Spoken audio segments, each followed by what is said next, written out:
Hello, welcome everyone. Yes, good. Yes. A little bit. Good. So thank you very much to join us this afternoon for the seminar with Professor Richard. It's a great pleasure to have you present for the seminar at UFF, and we thank you very much for your disposition time. Just to inform the audience, Richard came to the G20 Side Agenda Seminar organized by Brazil, which just happened at the BNDES, and that's how we had the opportunity to capture him and bring him to UFF. Just a brief introduction. Richard has been the director of the Globalization Development Strategy Division at UNCTAD for many years, and was responsible for the very well-known publication of the UNCTAD Trade and Development Report. He holds a PhD in economics from the University of Cambridge and has published widely on economic issues in academic journals, books, and media. So once again, thank you very much. And the title of the seminar is Beyond Repair, the Role of Multilateralism in a Hot and Fragmented World. So thank you. Okay, thank you. I should begin by apologizing for interrupting your summer or winter break. It feels like summer to me, but it's a winter break, I understand. So thank you very much for the invitation. And it's a pleasure to be here. As my first slide says, I'm speaking as an ex-UN official. Although a lot of the work that goes into this, obviously, is work that we did when I was at UNCTAD, and a lot of it draws on the work of the Trade and Development Report, which was the principal flagship publication, annual publication that UNCTAD did on macro and financial and developmental challenges. So that's where I'm basically coming from. I guess next slide. I'm going to start. We got to start somewhere. I thought I'd start with the poly crisis, not because I'm a real fan of the concept, but it is now part of the lingua franca of discussions on the state of the world today. You know, this is a concept, and which should make us a little skeptical, that seems to gain traction thanks to Jean-Claude Juncker, the head of the European Commission, although it seems to have deeper roots in French complexity theory, which makes me doubly suspicious as a Brit. And it's, you know, it's captured a mood, I think, that the world has become more integrated, but also more out of control in some sense. And I took this. This is a picture of what the poly crisis is meant to look like from. It's one of the, I think they're called the Complexity Institute, one of the Canadian-based institutes, and it's an attempt to just look at the way in which forces have been intertwined, particularly since COVID, but the roots of the idea, I think, predate COVID. There was a discussion of this in the meeting we had this week in Rio at the States of the Future conference. Thank you. And my friend Ha-Jun Chang was very dismissive of the idea that there's anything particularly new in this idea. And I'm sympathetic to that. Most development crises have always been intertwined and complicated, and there's always an interaction of political, economic, social, cultural forces. And so that notion of complexity and interdependence doesn't strike me as being particularly new. I think what has kind of added urgency is the climate crisis, of course, in the sense that there is an existential dimension, and the health crisis too, is of a similar nature. That somehow this has certainly added urgency to the long-standing recognition that we live in a highly integrated, interdependent world. A couple of quotes. One by Neil Ferguson, who I don't particularly like, the British reactionary British historian, and who just said, "Look, this is just history. There's nothing new here. This is just history. History's always been like this." The second quote, can you read it here? There are decades when nothing happens, and there are weeks when decades happen. That's Lenin, actually. So this idea has been around for a long time. Next slide. I do think so the notion that we're in a permanent crisis moment, which I think is what the idea is meant to convey, is probably a little bit misleading. But there are these underlying trends that have become much more apparent, which I think have, you could call them polytrends. They're part of the hyper-globalized world that UNCTAD has been trying to get its head around for the last two decades, really. And I think the polytrend idea is that, in terms of the shaping of the hyper-globalized world, is the one that we have felt more comfortable using in UNCTAD. And if I was to distill it into 2 or 3 big issues, I think to define this kind of world, it's a world in which footloose capital has become much more significant in shaping social, economic, political outcomes. I think at least far more than at any period in the post-war era. That has gone along with a concentration of corporate power as being we've always had corporate power. That's not a new feature. But the very increased concentration of that power does seem to, it feels like something a little bit new. And of course, this is a world in which neoliberal policies and a fixation and celebration of market forces has become ideologically much stronger than period in the post-war era. And those forces together have produced a number of features that we are all struggling with. In a lot of the work that we do, the impact on inequality and growing inequality has become a pervasive feature of the 21st century capitalism. That is no doubt. Winner takes all world, races to the bottom, more precarious jobs, etc. Has really produced this sense of anxiety, I think, in large parts of the population. I think, and from my as a father and a grandfather now, there's a sense of the younger generation being much more anxious about the prospects ahead of them, and I think that's a new feeling.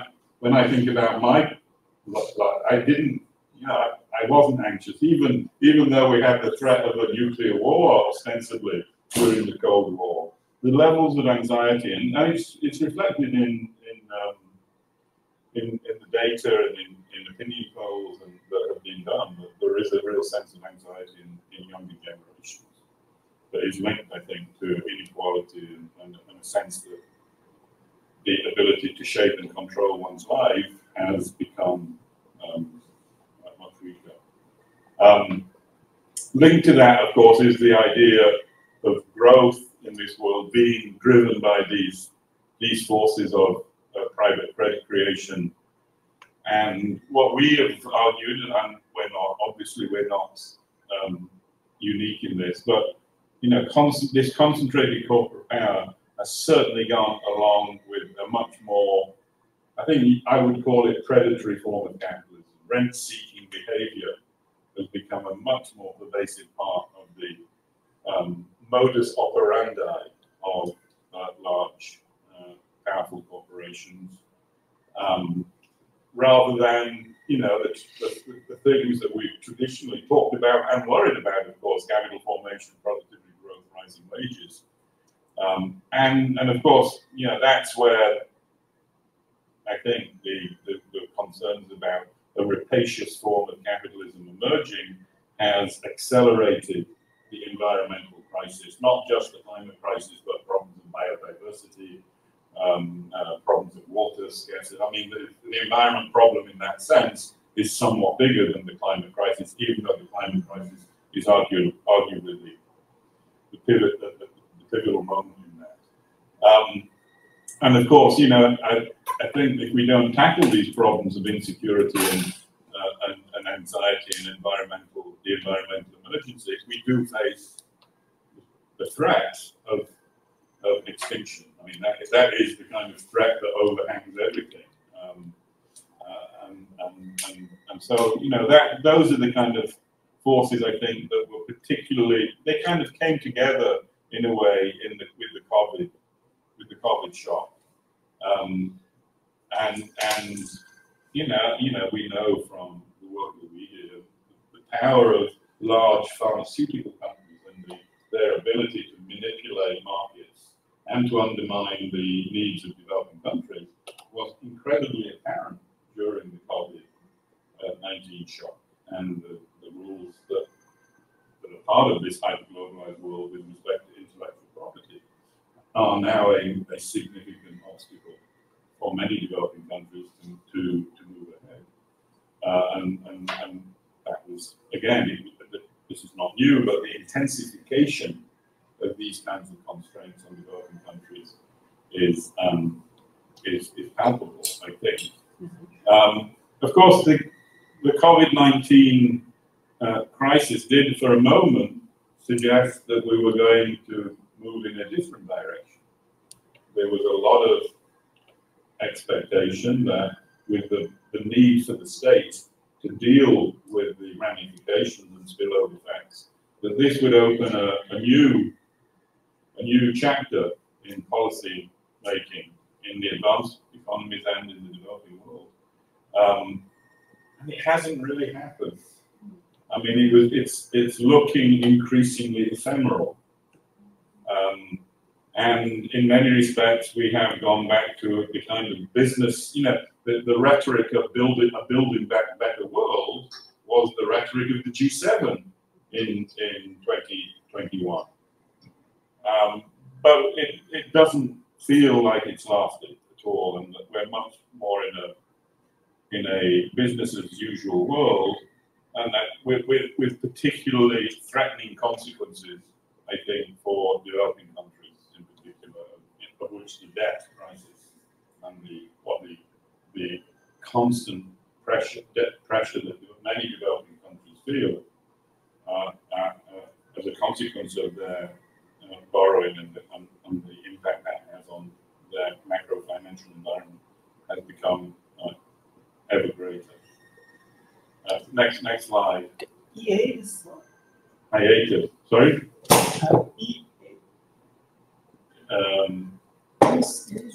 East Asia. Okay. In everything we say, China is an exception. Everything we have to say, China doesn't follow the logic. And that's an interesting part of our story, of course, that progressives are still grappling with, I think, and how we understand. In some respects, the Chinese experience is something that we did work in the 1990s on the East Asian miracle as a counter to the World Bank understanding of how those countries progressed. And in many of the features that we tried to identify in those earlier episodes of successful growth, we see again in China. But there are unique aspects of the Chinese model that I don't think we fully come to terms with, and from which we think there are important lessons to draw, and maybe we can talk about that later. So next slide. I mean, this is the kind of evidence that we've put forward for the various big trends that we want to talk about. I'm sure this is evidence that you're very familiar with about the fact that the growing power of finance capital and financialization and the consequences that has both in terms of wealth, but also in terms of the institutional consequences. The rise of central banks that are fixated with inflation targeting, for example, is a distinct feature of this era. I still, again, I think there's a lot more to be discussed about what we mean by financialization. It's not a closed chapter for progressives when trying to understand the right. I mean, there's a tendency that we fall into ourselves sometimes, I think, of thinking of finance as a standalone, separate sphere of the economy, and the so-called real economy as another separate, standalone sphere of the economy. And that's almost certainly wrong. I mean, finance and business have always gone hand in hand, even though the relationships have changed over time. And I think it's important not to get stuck on that a kind of bifurcated real versus financial. I mean, I'm sure you're all Minsky influenced here, so that's not news to many people here. But there is a tendency, I think, in the progressive literature to fall into that kind of discourse. We try and avoid it. I don't think we always have successfully. But I mean, it's an obvious fact that the impact and influence of finance, and particularly and increasingly, not so much banks, but non-bank financial institutions, asset managers, private equity, have become increasingly important in shaping the investment climate in many advanced and developing economies. The next slide. I'm not going to go through all the evidence here. This is what we know that part of this financialized world is a world in which levels of debt have mushroomed, and we live in a debt-driven world in the 21st century, and debt to GDP for the global economy is now at something like 300%, and it's not just public debt, although that tends to be a fixation, particularly in my world. It's private debt which has been seen the explosion, and to some extent these figures, which are from the World Bank, is an indication of that. So what's the period for developing the debt in emerging markets? I think it's from 1980. So the increase, the sharp increase begins in 2008? No, well, there is a very big increase. The increase begins, for emerging markets and developing economies in the early 1990s. You see the increase when Latin America returns to international capital markets. The explosion really is the early 2000s, and then significantly after the global financial crisis. I didn't see that. So this will be the global financial crisis here. Yes. So the very sharp increase in this last but there has been a significant increase over the entire period. And that's something that, at least in UNCTAD, is an ongoing concern that I guess I'll come back to in some of the recommendations. But this dependence on debt, states have become debt dependent rather than tax dependent, and growth has become heavily dependent on access to credit in a way that was not true of earlier, certainly of the decades after the Second World War. The next one. This is just a reminder that net capital flows to developing countries are highly volatile. This is not. We, at least I do. I always get slightly amused at the idea of describing this era as a great moderation, which was, I guess, Bernanke. And it was moderate in the sense it was low growth in the advanced economy. It was relatively low growth and low inflation. That's true. But when you look at the financial markets, it was an increasingly volatile and shock-prone era, beginning in the case of developing countries in the early 1990s in Argentina and Mexico, East Asian crisis. I mean, we've gone through a whole series of crises, and in part because it's not only the kind of capital that has emerged from the shift in the rules of the game after the early 1980s is highly speculative. It's also highly cyclical. I mean, it's a very cyclical form of capital flow and outflow. Next, again, and that's a familiar problem for Latin Americans. I mean, it's not just a financial story. I think obviously the rise of global value chains and the intertwining of corporations that use value chains both as a way of moving capital around as well as producing goods, and hence there is a intertwining of the two, is an important new feature of the global economy. I think that's what I find interesting about this chart, which comes from the BIS actually, is that the growth of trade clearly peaks around the time of the global financial crisis. I'm sorry, the numbers not great. So since the global financial crisis, trade as a share of global GDP has actually been on a fairly significant decline, and that's a worry, of course, for many developing countries. And there's a debate emerging that I'm sure many of you know about of whether export-led growth models, which have been a part of the success of the East Asian story, are still viable, given what appears to be a weaker international. And this was before, obviously, this was before the US unilaterally decided to go on a more protectionist trend, and the Europeans are following track. And so, a lot of people have raised the question about whether export-led growth models are, in fact, the viable models of the developing countries to pursue. Danny Roderick, for example, who has long been an advocate of industrial policy and linked to export-led growth, seems to believe now that, that kind of model is no longer viable in the South. I don't necessarily agree with him, but there is a debate emerging in that respect. Yeah, next slide. This was from our 2017 Trade and Development Report, where we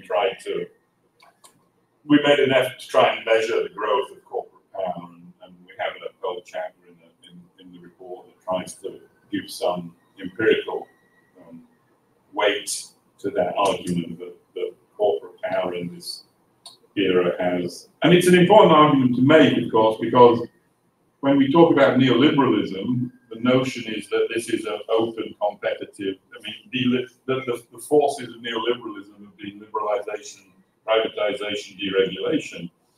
But that has been a cover in many respects for the growth, the extensive growth of corporate power, which itself depends upon government support and regulation. I mean, in many respects, the fixation with neoliberalism is can lead to a misleading understanding of the underlying forces of the kind of capitalism that has emerged over the course of the last 3 decades. And corporate power, I think, is at the center of that discussion. Next slide. This is, again, I don't want to go in. This, another part of the neoliberal story, of course, is that government spending has been under significant strain in both advanced and developing countries in this new environment. And in particular, I mean, which is not very visible, but it is the last slide on this graph, public investment has been under real pressure. And this is advanced economies by and large in this figure. And for us, that is a real worry, given that we believe very strongly, and as I will come to, that if we're going to solve the multiple problems we face, public investment has to be at the forefront of the public policy narrative. And so the fact that this environment has not been able to, on the contrary, has undermined public investment, is a huge challenge for progressive policy makers, I think, looking to address various challenges that we face both in the north and the south. Next slide. This is just our story about increasing. I guess everyone knows the elephant graph from Milanovic. That's a well-known graph that shows that The crocodile graph? Which one? the blue the blue one. which is meant to be like an elephant, which shows that the share of global income going to emerging economies, some emerging economies, basically China. When you undo his data in the China story, has increased significantly. The share going to working people in the north has declined significantly, and the share going to global elites everywhere, the top of the trunk of this so-called elephant, has increased dramatically. So that's, I mean, and there's a lot. It's an important graph, although a lot of the story is a Chinese story. We take a slightly different view of thinking about inequality, and so we have what we call a crocodile graph. The orange line is the share of the profits of the top 2,000 multinational corporations in global income, I think on GDP, and the bottom. Sorry, this is the change of their share. So the percentage point change in GDP is the top. The top line is the share of TNCs. The bottom line is labour income, and we know that the share of profits in income has been rising significantly over this period. The share of wages has been on a significant decline across most economies, not all, but across most economies, and we see that as being looking more like a crocodile's mouth than an elephant, and is evocative of the kind of predatory form of capitalism that we think we're fighting here. So next slide. Did that trend continue after 2015? Probably. It probably did, but of course there were some changes as a consequence of COVID. Oh, right. But not as significant as many people think. I mean, you can looking at the US data, there was an improvement, obviously, in the last 2 years, although before that there was a drop. It's very impressive, the increase after the 20s, the 2000s, until probably what was the crisis, the financial crisis. It's a very sharp increase.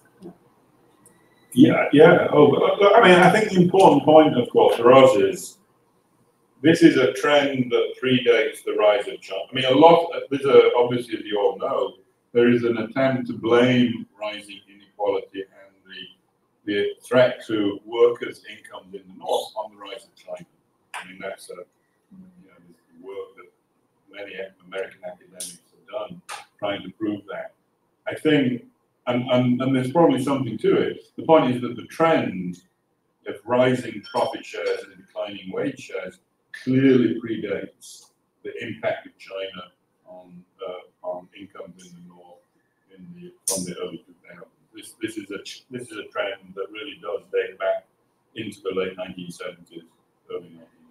And as we would think, that's the consequence of deregulation, the attack on trade union rights, all the things that neoliberalism pushed in the 80s and the 90s. Next. This is a kind of, again, it's a concern. The orange line here is our measure of financialization, which is total external assets and liabilities, and the blue line is gross fixed capital formation. I mean, if there was one justification of neoliberalism, is that it would be good for investment. In fact, its only real justification is that it was good for business and we would give more space and room and support the business, and as a consequence, they would then invest in what we needed to be invested in and create the virtuous circle of rising productivity and wages. And there's this is not really what has happened. This is an era in which investment overall has either been stagnant or declining in both developed and developing countries, of course, with the exception of China, of course. But when you take China out of the story, it's not a. This does not look like a healthy investment climate world. And I think it's important to make that point because it is one of the kind of one of the foundational justifications for the neoliberal policy turn. And so, I mean, it's not only public investment. Again, you know, if you given that public investment is meant to crowd out private investment, the decline in public investment itself should have been opening up the space for developing countries for private investment. And it's not a story that is obviously comes out of the data. That's for sure. You know, this is a story about the problem of weak productivity growth. Again, it's linked, I think, to the problem of weak investment in the advanced economies. Productivity growth in the advanced economies particularly has been very, very weak in the neoliberal era. So this is so then we have this very funny combination that they never discuss. It's a high profit, high debt and relatively cheap money, low investment, low productivity. And that is a combination that is almost, at least from our point of view, guaranteed to produce endless tensions, both of an economic and of a socio-political nature. And the productivity crisis, I think, but it's, you know, many parts of the developing world have struggled to raise their productivity rates too. It's not unique to advanced economies as a challenge. And Brazil has a real challenge in raising its productivity rates. I don't need to, we know we're in a climate crisis. I don't need to go through these, I mean, you know, the champagne glass on the last one is just a reminder that it's not just about north-south. There is a class dimension to the climate crisis. Rich people emit a hell of a lot more than poor people, and it's always important to remind you. But you can see it. You know the nature of. I think you know the nature of this problem. Never seen that kind of inverted pyramid thing. So, sorry. That inverted pyramid sort of. It's interesting to actually see what's going on. It's dramatic. Yes. It's dramatic. Go to the next slide, but the next slide is just the same. You know, except of course, you know, we are beginning to see the consequences in terms of the cost of climate. It's already there in terms of losses, particularly. I mean, the scale of the losses are often greater in absolute terms in the advanced economies, but in terms of their impact on the economy, the impact is far greater on developing countries in, you know, small island economies. The actual scale of the hit in absolute terms may be small, but you can wipe out half the GDP of the country. So I mean, we know that. So I mean, you know, this. So next slide. I don't think I need to go into that. No, it's not. So, you know, this is, again, you know, we heard a lot about the multipolar world in the G20 meeting this week. And I'm slightly skeptical of the multipolar world, at least economically. Developing countries, you know, most developing countries have not closed the gap on advanced economies over the last 3 or 4 decades, with one obvious exception, which is the red line here, which is China. This is from a book of Brazilian economists that I don't know actually. You must know them. Yeah. Antonio Marques. Yes, Marques. And somebody. Alessandro Mitbar. They are both Brazilians. Henrique Moroni. It's a very. I mean, I had another slide, but it only went to 2015. Right. So this goes beyond that. And this is a very recent book, obviously, and I'll have to try and get hold of it. But I mean, it does make the point that, you know, most developing countries have struggled to close the gap on advanced economy. I mean, it's gone through interesting periods, of course. We had a decade, I think, when the rise of the South and South-South cooperation, which UNCTAD has always championed, was very prevalent between 2002 and really 2013, 2014. I mean, it was slightly interrupted by the global financial crisis, but developing countries bounced back quicker from the global financial crisis than many advanced economies. And you can see that in a certain sense, you know, you can see that in this closing of the gap across the developing world, not so much India, but that's a statistical issue. Brazil's line is quite sad, actually. Well, Brazil, I mean, but the problem of that period, or the characteristic of the period was commodity prices. Well, cheap money and commodity prices. Yeah, but the coup also, you see there is a chart decrease after 2015.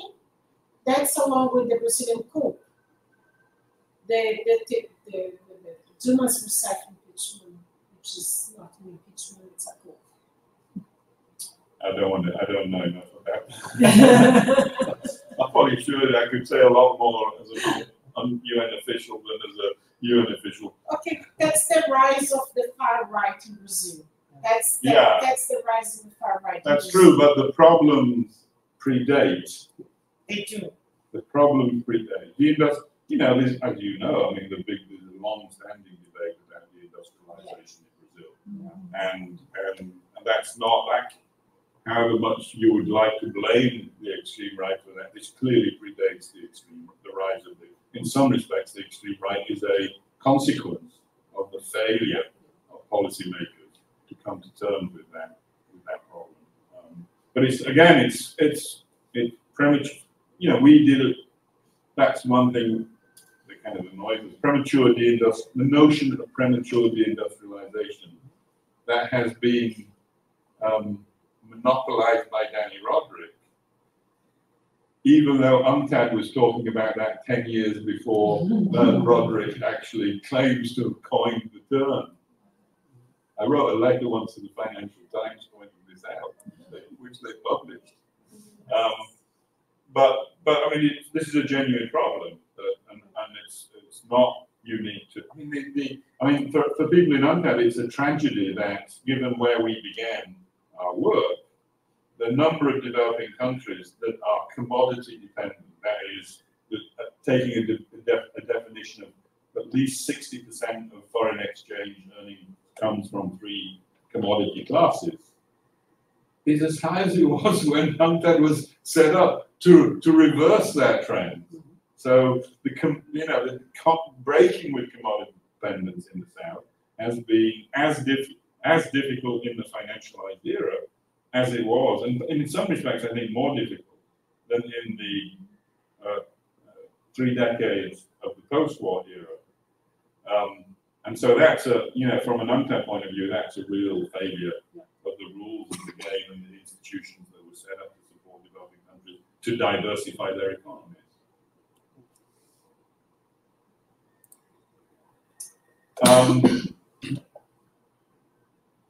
Yeah, I mean, I'm not quite sure why I threw this. I don't think, again, it's a tendency we have on the left to blame everything on the Washington institutions. And even though I think they are responsible for much damage in the South, they're not the only bad actor in this story. And I think it goes back to, at least for us, it goes back to in a funny way, although I was never a big fan of dependency theory myself, but the notion of a comprador bourgeoisie seems to be more true of the current elites in the South than it was when the Frank and other people were talking about it in the 1960s and 1970s. And the capture of the state by corporate or financial interests, I think is really a problem that cannot simply be blamed on the Washington institutions. And you have to look at domestic political economy to be able to grasp the challenges that poses. And it's certainly true in the advanced economies. You know, it's a phrase I love from Roosevelt, because Roosevelt was worried about this in the 1930s in the United States, and he coined the phrase "government by organized money." Was the phrase that Roosevelt used to describe what he saw back in the 1930s as the overarching power of J.P. Morgan and other financial actors in the United States. The phrase that I like is slightly odd because it comes from a neoclassical economist, Chicago economist, the Medici vicious circle, Zingales, the Chicago economist, is what I like, because I mean, basically, he's arguing that states in the 21st century look not dissimilar from states in 15th or 16th century Florence. They, you know, economic power brings political power, which is then used to reinforce economic power. That was the Medici model. And in many respects, you see a lot of that in advanced economies in the 21st century. And when we talk about the diminution of voice and trust, I think the underlying forces for that diminished sense of state responsibility and confidence in the state comes from that idea that states have been captured by their own domestic elites. And so that I think you know, we need to bring that into a comprehensive political economy story if we're going to find a progressive agenda that is both inclusive and sustainable. Anyway, that's I'll leave it at that, because that will take us in some respects to where I want to go, which is obviously to some extent of where if what I described captures a significant part of the direction of economies and political economies over the last few decades, then what's the alternative? I mean, that is the real question. So next slide, I guess. And we have to try and provide an alternative narrative that speaks to both developed and developing countries, with a recognition that, you know, developing countries have their own particularities, obviously. But we have tried to use the Green New Deal phrase, and many developing countries don't like it because they rightly associate it with the United States, and so they think people resist that. At least our constituency of the G77 in UNCTAD have often resisted our use of the term Green New Deal. I believe it's a useful framing of the challenge, because if you look at the old New Deal of what Roosevelt had to do, he had to bring about almost simultaneously a recovery of the economy from a deep crisis. He had to regulate the economy more effectively, and particularly he had to regulate finance, and he had to redistribute income. Those were the pillars of the old American New Deal, and you can criticize the old New Deal for its lack or failures in some of those areas. We know, for example, when it came to gender and race issues, the old New Deal did not tackle those long-standing inequalities. But I think that was the challenge, as it is still today, the challenge for many countries, both developed and developing. Except on top of that, we have a climate crisis that has to be woven into that narrative. And this is our attempt, really, I guess, to try and build on that notion and weave in the climate crisis and the response to the climate crisis in the way in which we frame the policy challenges facing particularly developing countries, but also developed countries too. So, and the elements of that, I guess, are familiar to all of you, right? You know, you can't do this in a world of austerity. Yes. You can't do Green New Deals in a world of austerity. That, you know, so we need to break with that mindset, and we need to use macro policy in a different way. We strongly argue, partly if you're serious about dealing with inequality, that wage-led growth, although that can vary across countries quite significantly, but wage-led growth needs to be put back onto the agenda as an important part of the policy framework. You know, we argue that public spending and particularly public investment has to be at the center of the Green New Deal. I mean, the kinds of investments in the energy transition, despite all the talk from the World Bank and the public, you know, I'm sure you're familiar with the litany of proposals around de-risking and public-private partnerships and securitization and swaps of one kind. But I just don't see that framework delivering the kind of scale and speed of investment that is needed. And the only, in my opinion, the only way to do that is to bring public investment back to the center of the discussion. And ironically, when you look at episodes of successful decarbonization historically, and that begins in the United States with the Tennessee Valley Authority, which was a hydro-driven agenda, significant decarbonization. If you look at France in the 80s, when you largely shift to nuclear, late 70s. You look at Brazil in the 70s and 80s when it shifted to hydropower. These are all public utility approaches to the problem based upon public investment. So ironically, the only cases we have of successful decarbonization, Korea did the same actually in the 80s. The only cases that have done this at speed and scale are public investment projects. So I would strongly argue that that's where we need to make a strong pitch. And they are, you know, which is not to say that private investment doesn't have a role, it has a significant role, but it's a crowding in role, it's not a de-risking role that the state should play. It's crowding in. It's you know, there will be opportunities to private investment if the public investment is affected in a proper way, and that's where the industrial policy story comes in that was talked about extensively in the meeting that we just finished with BNDES and the Ministry of, I always forget the name, Esther's. Yeah.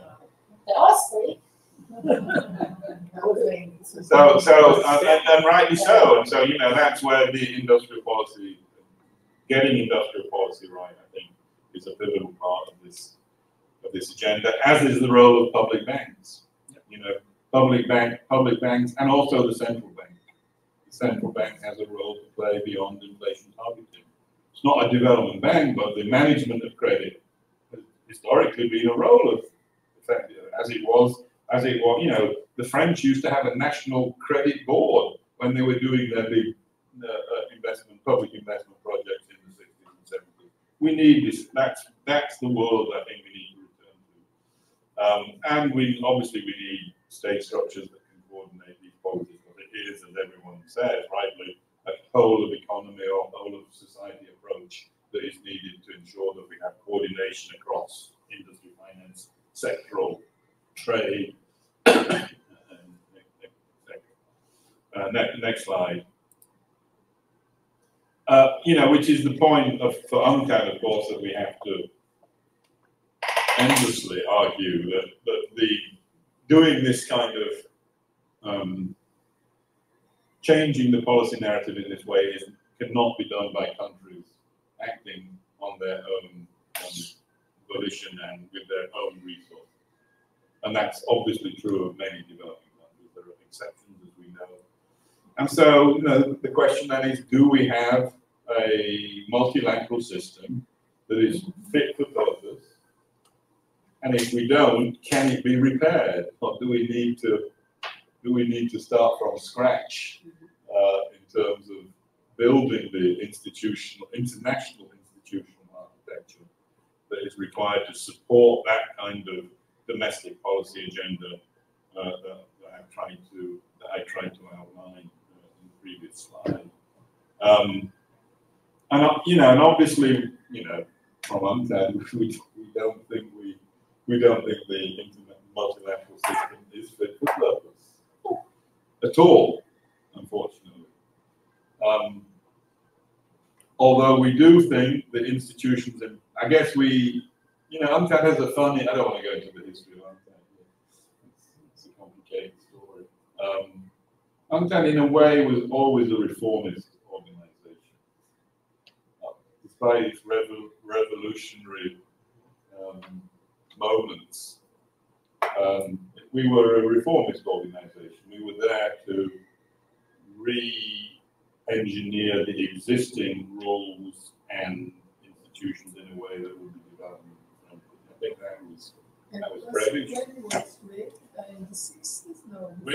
We are celebrating our 60th anniversary this year.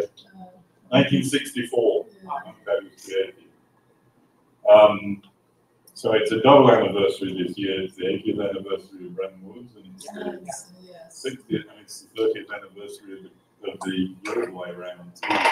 Anyway, and so, you know, we always felt that they were, even the new international economic order, which was an attempt to go beyond what UNCTAD had done in the 1960s and early 1970s. It was not really a fundamental challenge to the rules of the game, I would argue. You know, and UNCTAD did a lot in the 1960s. People forget what we did in the 60s. You know, the only reason developing countries have access to special drawing rights is because UNCTAD fought to universalize the use. Now, that was done in the context of the quota system, which means that the allocation of special drawing rights is very biased against developing countries. But the only reason developing countries have access to special drawing rights is because of the work UNCTAD did. The 0.7% ODA target is an UNCTAD target. It was UNCTAD that pushed for this. Lots of the concessional lending windows were also pushed heavily by us. So we did some reforms, I think, and you know, and obviously we would, in an ideal world, like to go back to that kind of moment. It's our kind of glory days, I guess, in UNCTAD. But ironically, you know, I mean, I think the tragedy of Bretton Woods, and I wrote a little bit about this with Kevin Gallagher in a little book we did on the case for New Bretton Woods.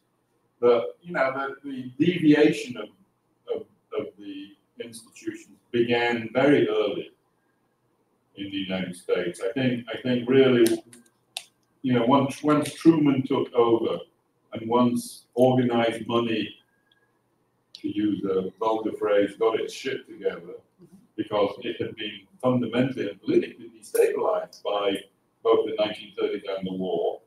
But from the 47 onwards, you know, organized capital became much more effective in pushing its own agenda. And they, in a way, I think they broke with what Keynes and Dexter White and Morgenthau and Dalton on the UK Treasury were genuinely trying to do. I think they were genuinely trying to create. And my favorite kind of, I mean, people go back and scour the work of Keynes and probably here too, to find out what was it all about. The piece that I do like is a very short piece by Henry Morgenthau, who was the president or chair of the Bretton Woods Conference, who in 45, because, you know, the fact that the American delegates or negotiators had signed the document doesn't mean that the document was going to be accepted. It had to be accepted by the Congress. And so he had to go to the House Committee on Banking and Currency in 45 to defend the agreement and why it was good for the American people, because you know the hostility was that why are we giving power to this, you know, bureaucracy that we don't control.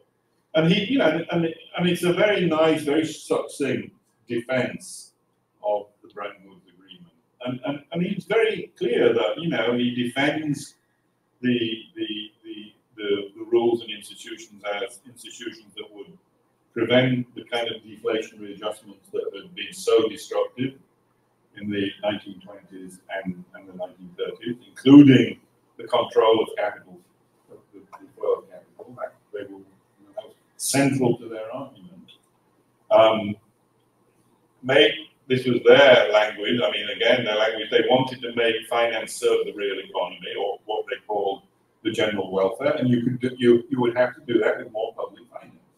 That they didn't trust private. Having come through the 1930s, none of them trusted private finance, and so the bigger role for public finance was an integral part of what they thought they were doing.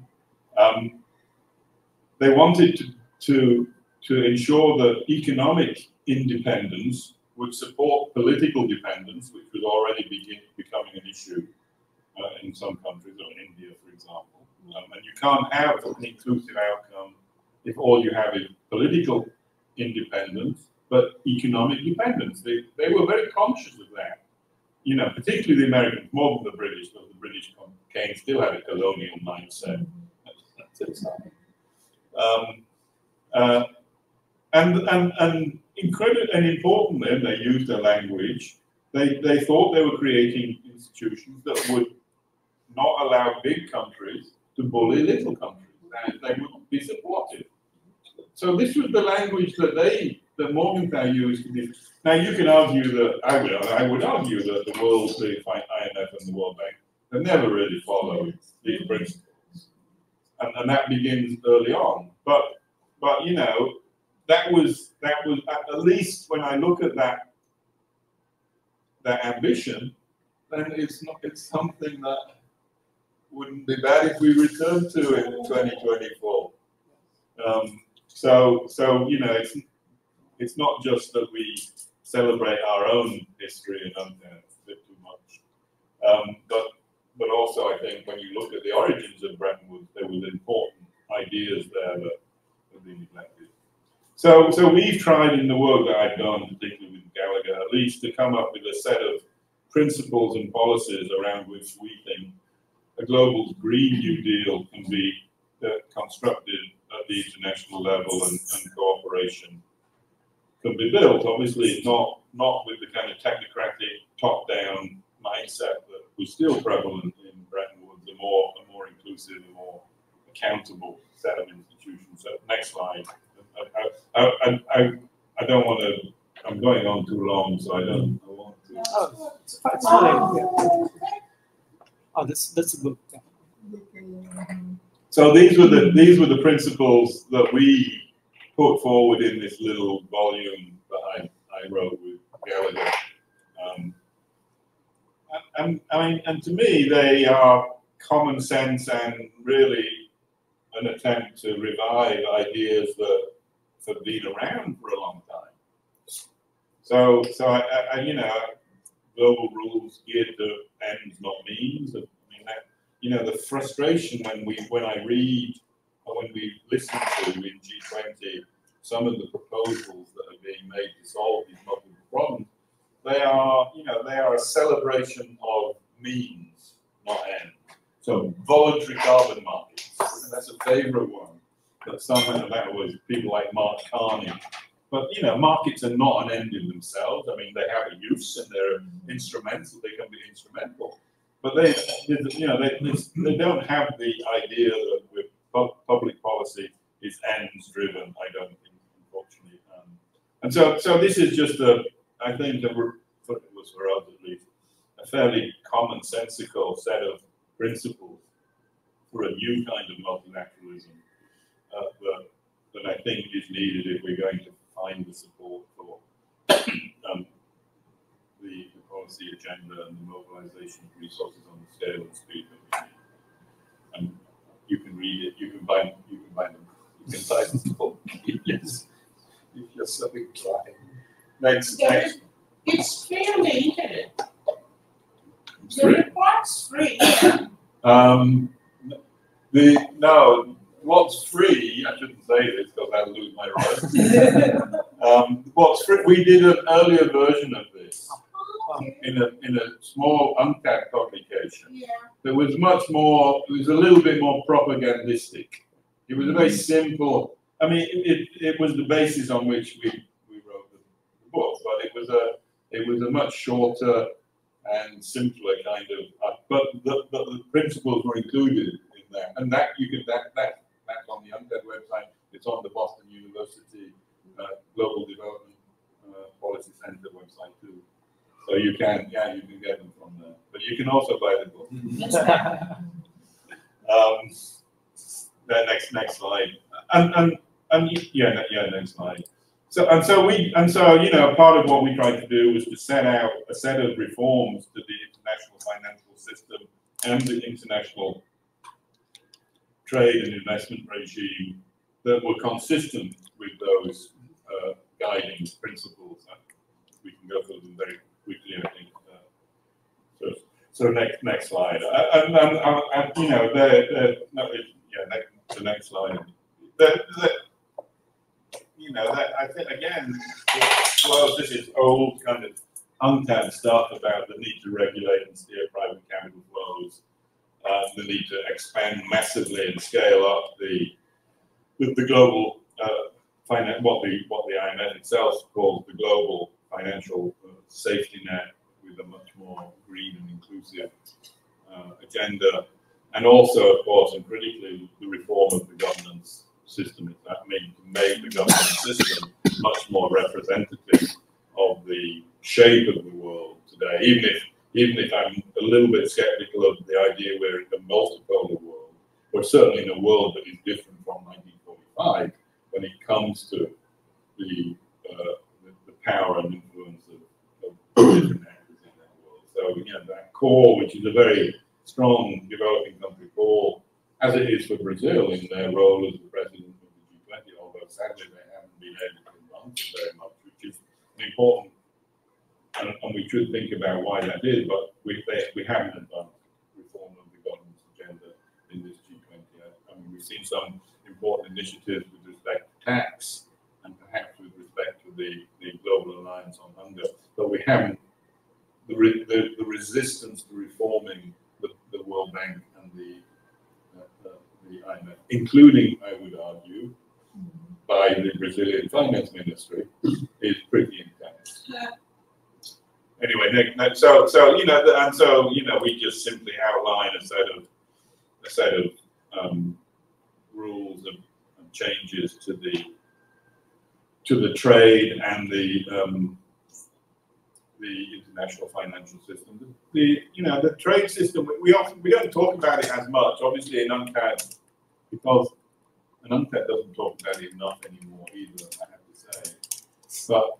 But the WTO and the rules of the WTO are incredibly constraining on many developing countries, both in terms of the policy space available to them, but also in terms of bringing in restrictions, new restrictions in areas like intellectual property rights, for example, which are clear, which were exposed during the COVID shock, but clearly are going to take on even greater importance when it comes to access to the kind of green technologies that developing countries want, if they're going to affect the transition to a low carbon future. So the need to really address that, you know, and it's getting worse rather than getting better. It's obviously, well, there's a big debate. I'll come back to that. Next slide, next few slides. The next few slides just goes really through the reform of the international financial system that we've been arguing for in UNCTAD for a long time, and I guess it's very familiar to many of the people here. I don't know if I need to go through this in terms of we've advocated for, obviously we think there's a much bigger potential role for special drawing rights. Again, UNCTAD was arguing for this in the 1970s, that special drawing rights could be used not simply for liquidity provisioning, but could also help finance longer-term development project, and that argument is coming back now as people are talking about recycling SDRs through the development banks, and there seems to be some progress in that respect. It's quite glacial in terms of the pace, but there has been, Macron has argued for this. Of course, the U.S. Treasury is the biggest obstacle because the U.S. Treasury does not want to see something like an SDR preempt the role of the dollar, because they obviously that's a major source of their economic and political power. But there are things that are happening, increase the quotas. We had that last year. There was no reform of the voting system in a meaningful way. But there are these changes that we've seen some incremental changes that I think require to be support, but are not sufficient if the challenge is scaling up investment to the degrees that we think are necessary to build an inclusive and sustainable future. So I mean, the next slide just goes through. These are trade policy is interesting. I think a lot of us neglect. I mean, it's a very boring trade. Is incredible. I mean, because it's dominated by lawyers, at least in our world. Of course, it has its own momentum and language, the trading story, which can be very difficult to break into.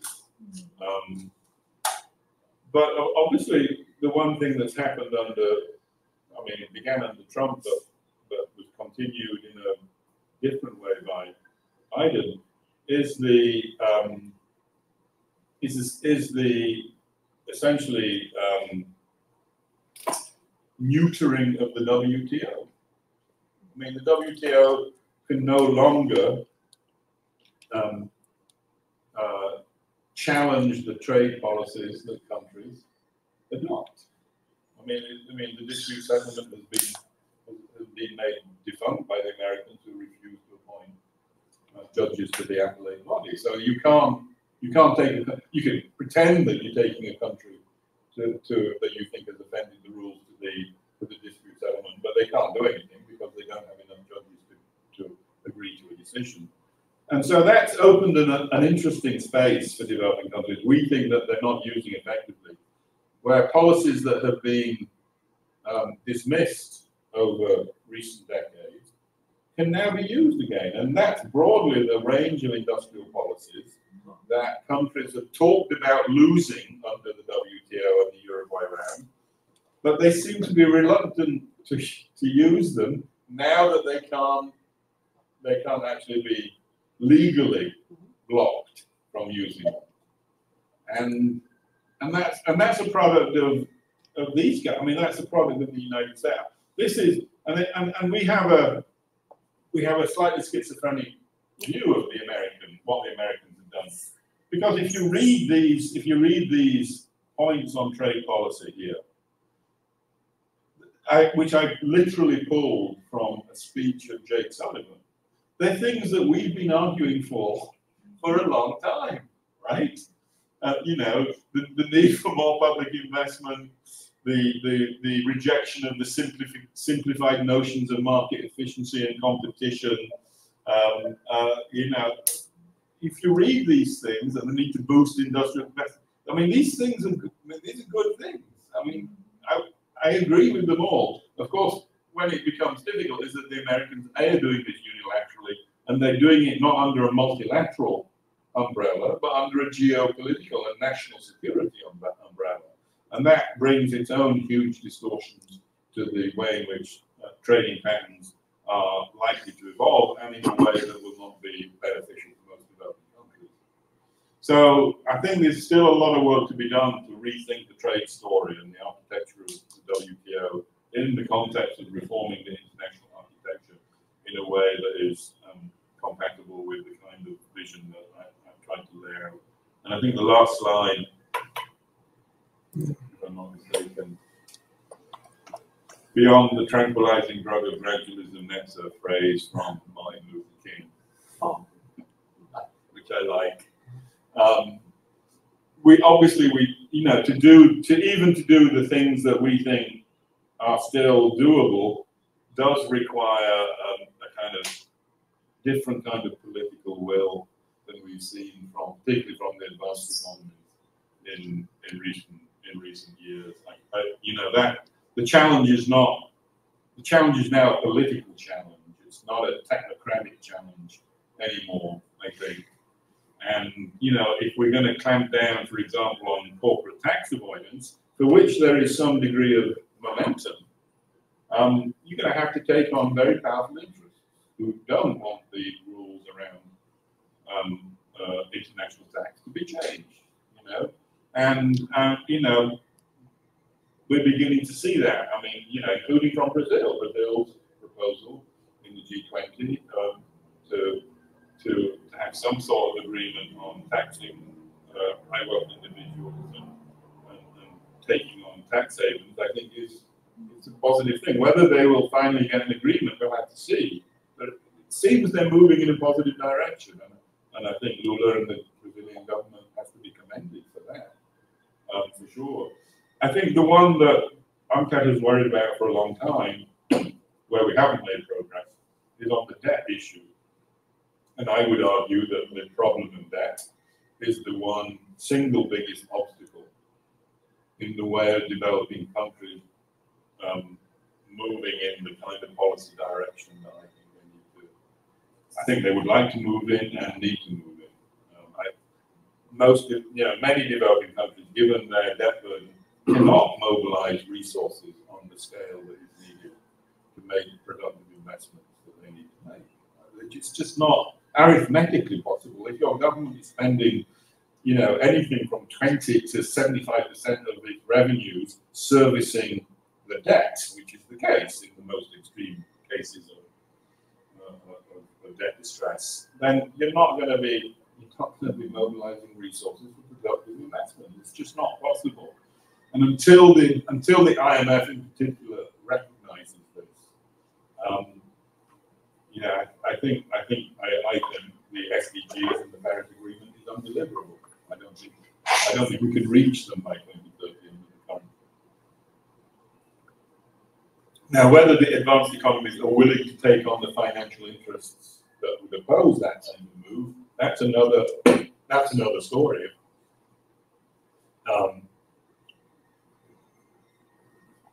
So those are the political kind of.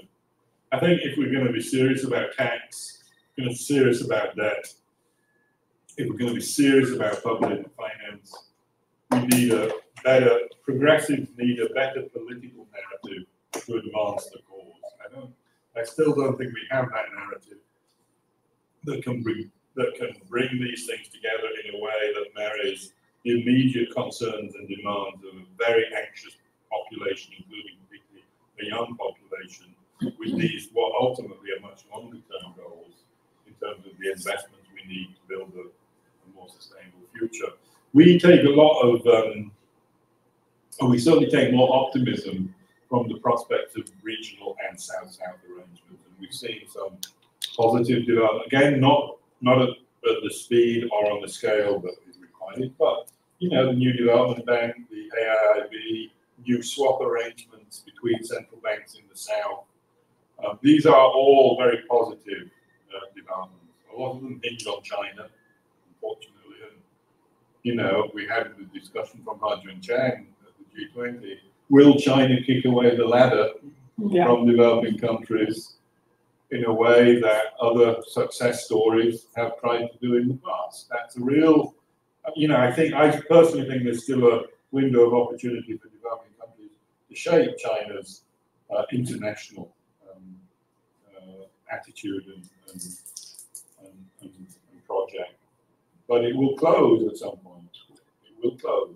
You know, and we see that, for example, in WTO, where China is pushing very hard for investment facilitation, which is a cover for more liberalization of foreign direct investment rules. You know, against the wishes of Brazil and South Africa and India, who are pushing hard back, and we will see more of that. And so, mean, China is incredibly important to this story, but there are, I think, you know, I don't think the developing world, the rest of the developing world, has quite yet found a positive agenda that can use the Chinese opportunity in a way to help alleviate some of the constraints and tensions that endlessly keep developing countries. I think that's it. Yes. Is it? Yeah. Thank you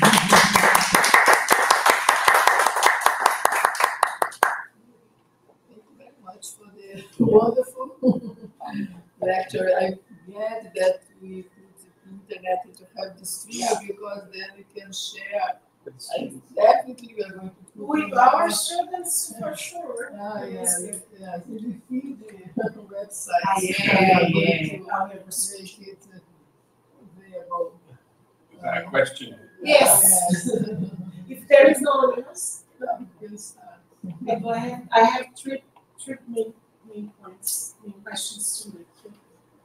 First of all, you say you didn't talk much about the role of the central banks, which is a topic of interest of us specifically. What's this new role of central banks? And in this sense, we read, we got your book. It's very good, by the way. I didn't make the connection to show the picture, but you know, we used in a paper that we wrote. And we have all those rules and all those agreements and those set of intentions. They are very nice and very good, but there is no way of enforcing them. And we all sign them. We being the countries, we all sign them, but there is no way of making sure the agreements are being fulfilled. How are we going to do that? How are we going to make sure that we are moving as everyone, we're moving in the right direction, and there is no, there is some kind of censure, I don't know how, that we ensure those disagreements it's more, more enforced. I don't know if you're making, And I have a specific problem with this multilateralism, this activism in the South, the global South, although I like it, of course, but we have the rule, the dollar.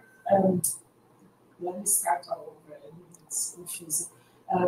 The dollar power is very difficult to overcome. So even though we have these new rules with China and the South cooperation and the swaps with China, it's not enough. The SDRs are not enough because 90% of the world trade is in dollar. So what has to be done to overcome it and to make it easier? With not so dependent on one currency, the special rights for the United States. They are so central to everything we do because of the dollar. How we can overcome this? So it's extremely. I know there is this discussion, especially with the multilateral development banks, they are to lend in local currency. How will that be possible? I mean, it's happening. I mean, Brazil has a tiny arrangement with the IADB and I think the New Development Bank. Not the New Development Bank. Yeah. I thought they have something with I'm pretty sure they have something with the IADB. Because, the New Development Dilma talks a lot about this. She talks a lot about this, but I don't think they've actually implemented any sort of scheme, to the best of my knowledge. No, but there is a pilot scheme involving, I guess, the Central Bank of Brazil and the IADB. But it's a small pilot scheme that has already been launched. Nelson has a whole set of ideas about that too. I mean, his is slightly different. It's about hedging foreign exchange risk. Yeah. But look, I mean, there's so there are all these things, isn't there? Central banks are now they've brought in climate risk, right? You have these networks of central banks that are trying to understand the risk to financial stability from climate change. Now Now, which is of course a welcome move. You know, the latest one is about food prices, right? Because there's a recognition that, you know, the changing climate will have a major impact on the supply of food, and that will have an impact on inflationary pressures, which is the responsibility of even inflation targeting central banks, you know, singularly focused central banks. So it is becoming part of the discourse of central banks. You know, for us, in terms of the role of central banks as the creators of credit, which ultimately they backstop the credit system. That part of their responsibility is not being mobilized and not really being discussed yet. And that's where I think the conversation needs to go. UNCTAD's done a little bit of work on this. Other people, Daniel Gabor and other people have done work on this. That's a bigger challenge, right? Because it does ultimately challenge this notion that we have to have independent central banks. You know, but people are questioning people like, I mean, it's still very much in the kind of public intellectual, people like Adam Tooze, right, are questioning now the role of, as they should do. I mean, these are powerful institutions who impact on people's lives. They should be subject to some sort of democratic scrutiny. I mean, it doesn't mean that they should become overly politicized. I think that's the problem that we've seen in the past. But they should be subject to democratic oversight. How that happens, I don't know. But that's where we will make our argument, I think, you know, in the work that UNCTAD does, and link that to the old central banks in developing countries in the 50s and 60s took that role of credit provisioning very seriously, you know, and clearly the Chinese central bank does it today. It's clearly doing that. There's no way that Chinese corporations could have invested on the scale that they already had done in renewables and these other areas of the green economy without a more active central bank. I'm convinced of that. I don't exactly know how they do it, and the Chinese don't talk about it, don't want to talk about it, which is incredibly frustrating for us. Yeah. But clearly it's a different model, and that's trying to get an understanding of that. I think is important.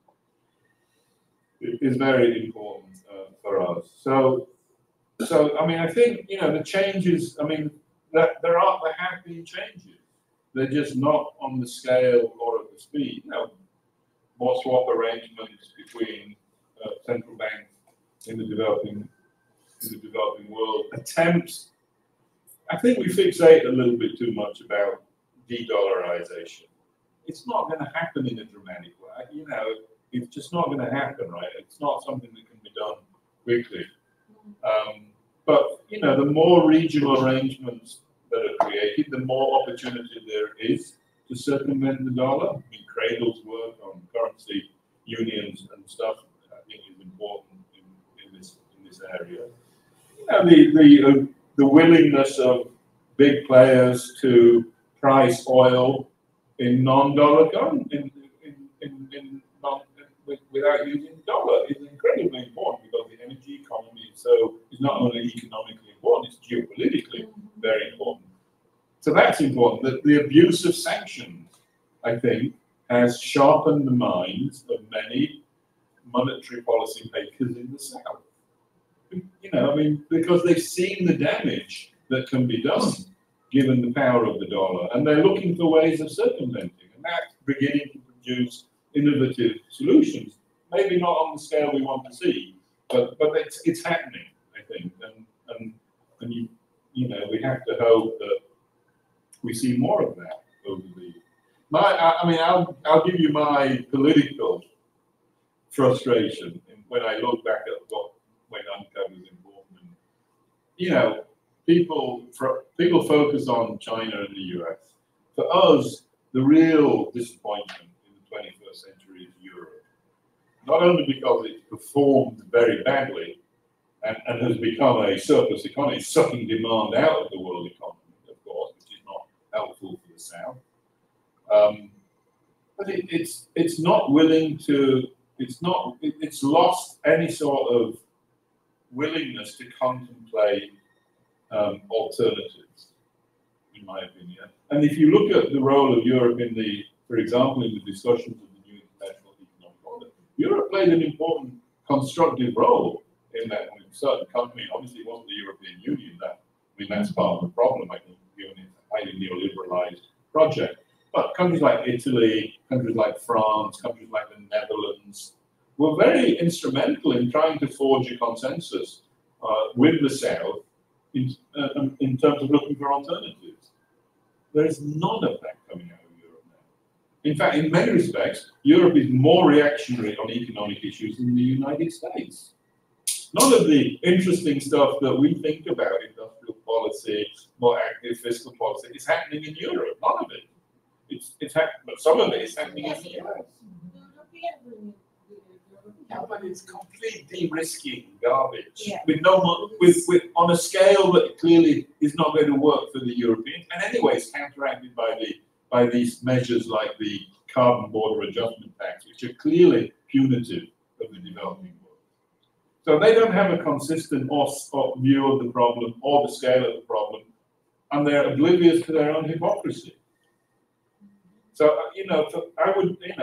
I would say, for me at least, that clearly is partly a reflection of the demise of social democracy in the European continent. That's not a political aspect of that. But the failure of Europe to kind of offer a genuine progressive alternative is a major difference between, at least from our point of view, between the work that we did in the 1970s and the work that we can do today. There's a question by so let's see the question. Yeah, Luis Fernando is a professor and he also works with the financial system. Great that he is here. Yeah, I'm going to read it. For developing economies, one of the constraints to implementing a sustainable development agenda is the supposed fiscal restriction that constrains public spending policy. Are these self-imposed constraints, or if not, what should these countries do to increase their policy space?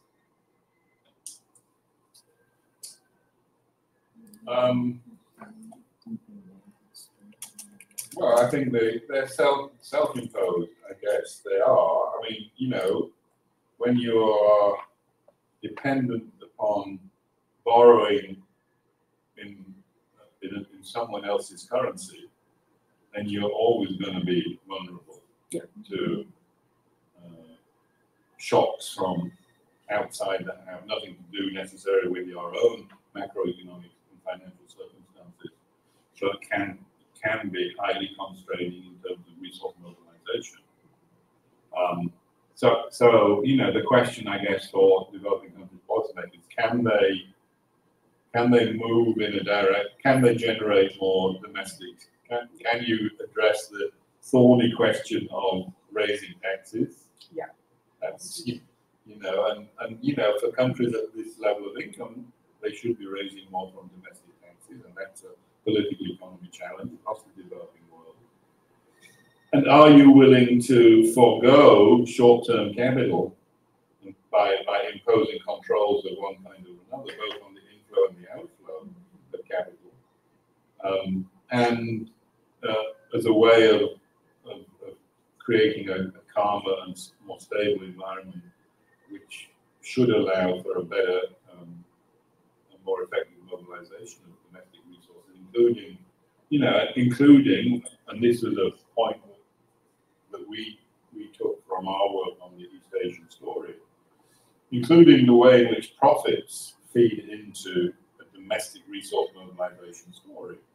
Because, part of the success, for sure, of the East Asian model was that rates of reinvested profits were very, very high in countries like Korea and Taiwan. Partly because government discipline were willing to discipline their capitalist class to ensure that if they were given support, including fiscal support, they were expected to use any significant profits or rents, essentially, that they generated to reinvest those productively. If you have an open capital account, you know, that is very difficult. People make profits and they ship them overnight to tax havens, and they use various forms of price manipulation to avoid any sort of oversight. You're going to have to address that. I mean, that's an incredible. So with, you know, domestic, the profit story is a very important part of the resource mobilization story, including for states. Because if you have a dynamic profit investment nexus, then the ability to tax becomes all the more possible. I mean, incomes are rising, and you should increase the tax base anyway. So you know, it's not just a taxation story in a narrow sense of the term that needs to be thought about. I think you need to look at that story about the role of the links between profits and investment in generating resources. And of course, the last one is, again, back to the role of development banks and what they can do as generators of resources. And, you know, Brazil at least has a good example in that area, more than just about any other developing country. And, you know, I tell Nelson that we need to use you as propagandists for other countries that want to. I think lots of countries now do want to move in that direction. They want to, I mean, because they were told in the 1980s and 1990s by the World Bank that development banks, they don't need development banks, they can simply rely on external capital. And that's changing. But the countries, having lost the capacity over the years, they don't really know what to do. And so success stories within the South and the willingness to propagate those is a very important part of the alternative to relying on the Western-dominated multilateral institutions. So I have told Nelson that they have a propaganda, well, not more, and a teaching role. You know, I mean, it's possible. It's possible, and this is what we've done, and this is, you know. So I think there are a number of areas where policy space in that and fiscal space in that sense can be expanded. I guess. Yeah, I just wanted to challenge a bit this interpretation that is, let's say, self-imposed, let's say, position of governments. Because an alternative interpretation is that in general, the margin of maneuver of politicians and states has been considerably reduced because of the reasons you just showed. That is the vis-a-vis capital, states and labor has lost bargaining power. And this is a structural problem. It's not really a kind of decision that we take the national take. Just to give you very recent examples, here in Brazil, a few months ago, Lula insisted that Petrobras should invest more instead of giving dividends. So, and then there was big loss of market value of Petrobras in a few days. Or more recently, he insisted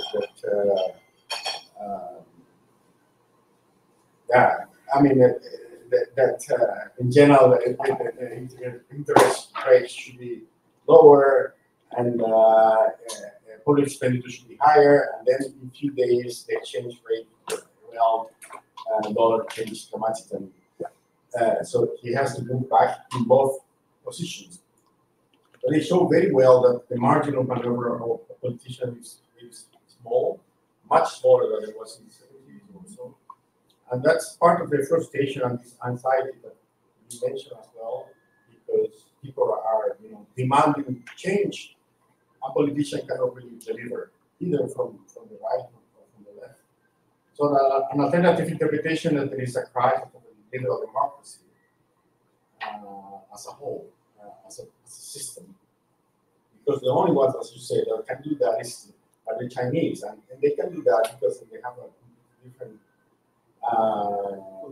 political regime, which much lower economic freedom and political freedom, right? It's kind of state capitalism. I'm asking that because I think that what's behind Bretton Woods was precisely the interest of Western powers to protect liberal democracy vis-a-vis communism.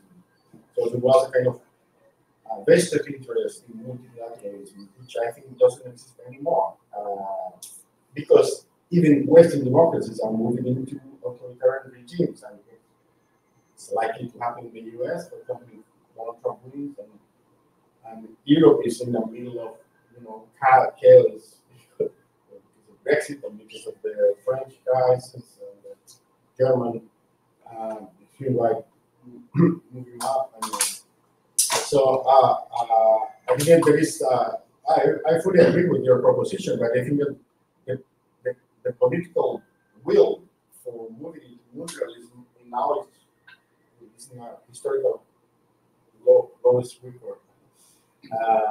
Because there is no, precisely because there is a crisis of liberal democracy, but it means that globalization and liberal democracy are not compatible. And this kind of superior system that is the authoritarian capitalism or state capitalism that is precisely more able to implement all the measures you're mentioning. I mean, I don't disagree with you. I mean, it's a discussion I've had with Brazilian colleagues about. I mean, ultimately, I guess behind our argument is this notion of a developmental state, right? That is, and it, we can debate what characteristics a developmental state needs to have, but one of them it has to have, I think, is a willingness to discipline in some way its own capitalist class.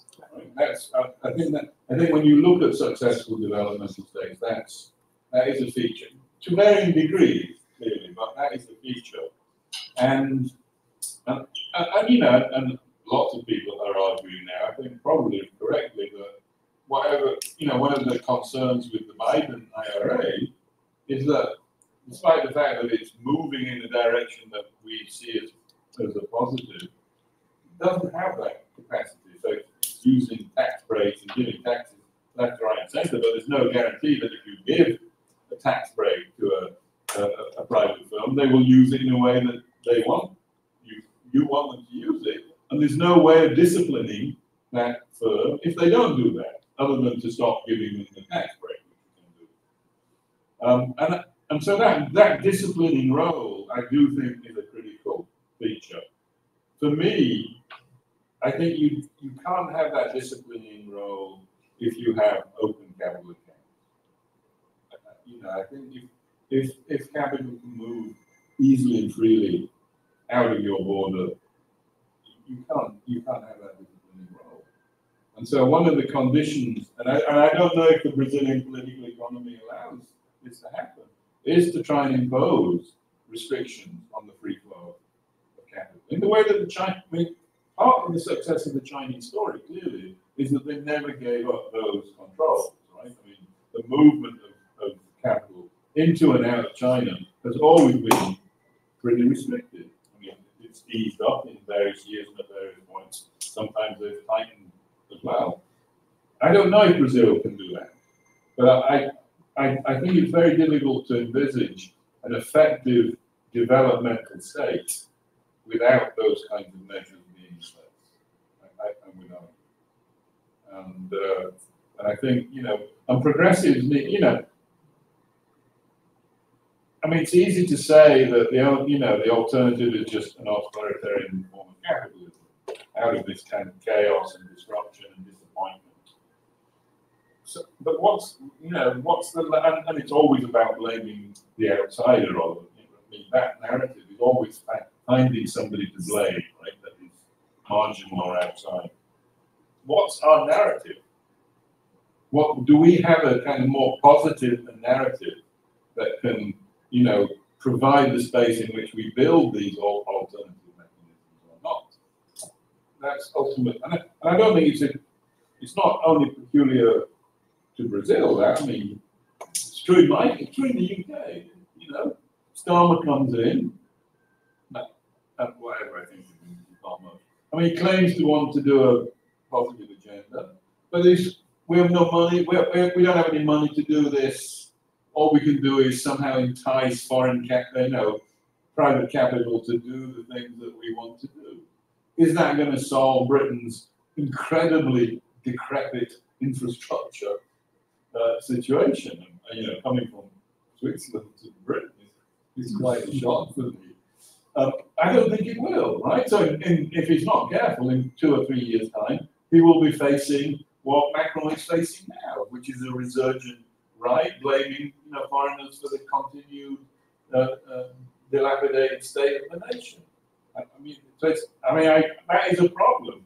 But what's the? I mean, do we have a positive agenda that is progressive, that is persuasive, that can bring in those people who are otherwise attracted to that kind of populist rhetoric from the right, to backstop and create alliances that can push for a more positive agenda? That's the question, I think, right? Let me ask you something. You mentioned extractivism at the beginning of your talk, and that's something that's my nightmare, because we have a very strong tradition of now being extractivist economies, and because we are rich in critical minerals, and also there is a urgent for energy transition and developing world in Europe.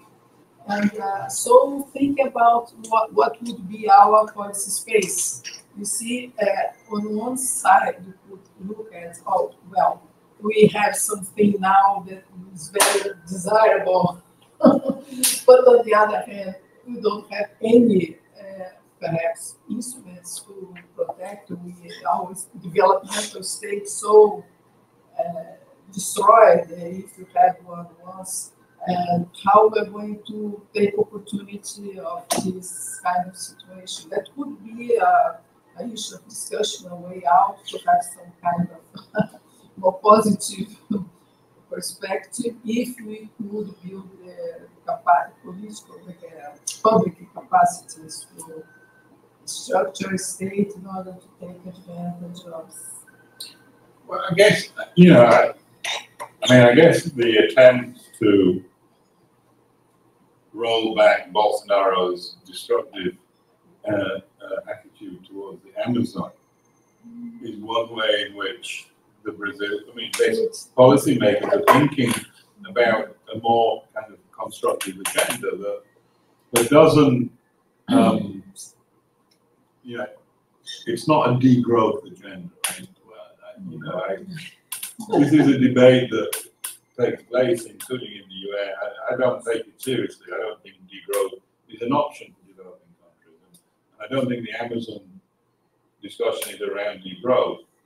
But they're looking for more, ways that are being a more responsible shepherding of the climate dimensions of the Amazon, with a need to, build up lives and ensure livelihoods are protected and indeed enhanced. And that's, and it, and you know better than I do, the establishment of funds and things, and the role of BNDES in that is clearly very important. And I think there seems to be progress. I mean, if you look at the numbers, clearly the extent of deforestation has been dramatically reduced. We've already seen, it's the kind of hypocrisy of the North. We already saw when Lula, as soon as Lula said he was going to continue drilling for oil, as he did, that the West, these governments who are far more destructive of the environment have contributed more damage than anybody to the health of the climate. They're out kind of saying, oh yeah, these people are just hypocritical. And so, and for a country that faces the kind of constraints, and we see this even more in Africa, because African governments are strongly insistent that they have to be able to use the oil and gas reserves that they have as part of their development. And the tragedy is that the West has no alternative. It's only to condemn, basically. They condemn. And clearly we need an international environment. If these people are serious, we need international structures that can make sure that whatever exploitation of oil and gas takes place is not in the reckless way that the advanced economies did in the past, but also ensures that they have alternatives to that. Africa has already huge renewable potential, both in respect to hydro and with respect to solar power. But you know, whether they like it or not, digging out oil and producing gas is more profitable than doing the other thing. And the West has no response to this, right? Now, no, and so, I mean, it's a bit of a cop-out, but at least exposing that double standard remain. I mean, I always thought it was part of the UNCTAD, as part of the UNCTAD agenda, we need to continue to remind advanced economy, which doesn't solve the problem that you have, because clearly extractivism brings its own problems. But you know, can you have a managed, more responsible form of extractivism? I think that's the question. I mean, you have to hope so, because I know developing countries will not. And if they do forego it, that will be also milled to the right wing, who say, look, we've got these resources. Why isn't this government using it? We need the money to do X, Y, and Z. So if you don't use it, you will also suffer politically, domestically. You talked about focusing your emphasis on ends, not means. I guess it's very hard to polarize, like in Brazil, to agree exactly on what ends we pursue. For example, when we're talking about, we brought people from the north here and to explain it to us how extractivism works there, and they say that's the problem of self-interest. The guys were there; that's how they make money. It's very hard to really agree on how we could. And the title of your presentation was Beyond Repair. It seems like, okay, you should build something new, but I don't know. I wonder how we could actually. I mean, it's very easy to be pessimistic. Yeah, it is very easy. I mean, when you look at numbers and behavior, and particularly of the advanced economies, it's very easy to be pessimistic. But you know, I mean, I have taken some. I mean, I think I'm rightly taken some optimism from Brazil's shepherding of the G20. I think they've moved the needle in important ways. Whether that, and it's South Africa next, whether there can be some momentum that moves the reform needle a bit more strongly. I hugely appreciate Lula's commitment to hunger, zero hunger, but it's not addressing these issues really, right? And that's and so whether we can build momentum, I don't know. You know, the South is not as solidaristic as people seem to think. Yeah, that's true. It just isn't. I mean, I speak from suffering from that in UNCTAD for many years.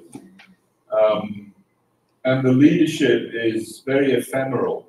You know, I think if I look back at the 1970s, you know, you saw these incredibly powerful figures that emerged out of the colonial struggles and post-colonial development that really were in a position to challenge the leadership of the North. Not, you know, you get character. I mean, Lula is that kind of character, mere motley to some extent, but there's not. You don't even have the personalities, I don't think, that you had back in the 1970s. And you know, I'm not. Unfortunately, UNCTAD doesn't play the incredibly important role. I mean, UNCTAD backstopped the new international economic order. A lot of the original thinking for the kind of new mechanisms and ideas that could be put forward. Because we weren't just reacting to someone else in the 1970s, the South. It was about actually proposing a different way of doing things. It was a positive agenda in that sense. Much of the South is still reacting to someone else's agenda. That's changing a little bit. I think that is changing a little bit, but not sufficiently to move the needle. So I don't know. You know, you have to hope. There's a wonderful phrase by Bertolt Brecht that says, "Because things are the way they are, things will not stay the way they are." yeah. And I have to take some optimism. Well, thank you very much. Yeah. Well,